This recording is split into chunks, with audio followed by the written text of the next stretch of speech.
My name is James Riley, and the title of my book is Strong Society, Smart State: The Rise of Public Opinion in China's Japan Policy.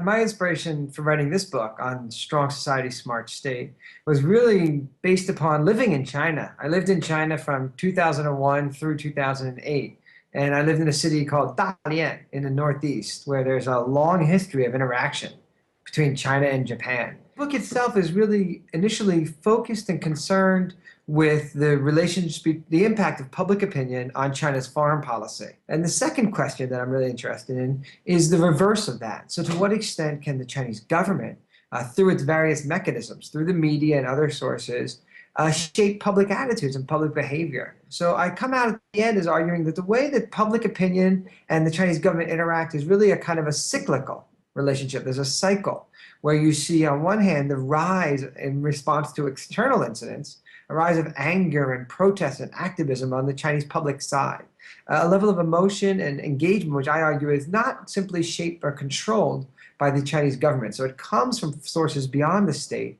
and it can influence, under certain conditions, it can influence Chinese foreign policy. It shapes the ways and the types and the timing of decisions that Chinese leaders make on very important issues in dealing with their neighbors and indeed countries around the world.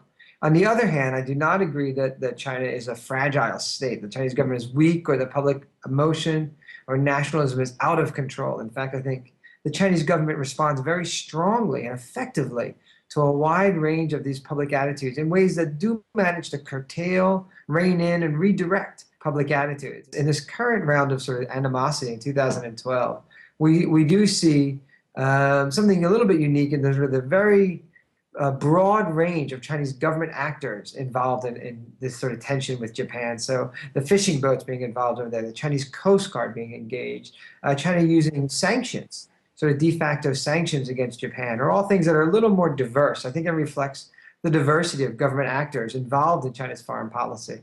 But aside from that, I'm really struck by how similar it is to many of the events that I studied just a few years ago.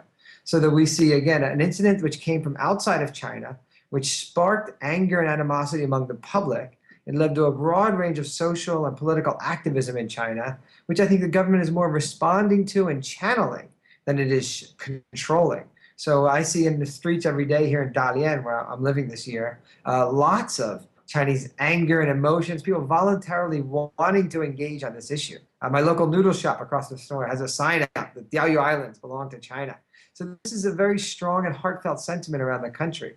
The Chinese government responds in sort of a two-handed fashion. On one hand, they don't want this to get out of control. They try to channel it. But on the other hand, they can use this, and they can use this to put pressure on Japan. So those are all pretty consistent with the argument I put forward in my book. The last bit of the argument in my book is that the bit about public opinion is not out of control, very much hinges upon the Chinese government's ability to turn it off when it becomes too dangerous, either to diplomatic objectives or to the Chinese domestic control of the state. The Chinese government has to have the ability to cool and redirect public emotions. We're seeing some of that now, and I would predict, if my argument is correct, we'll see more of that in the future.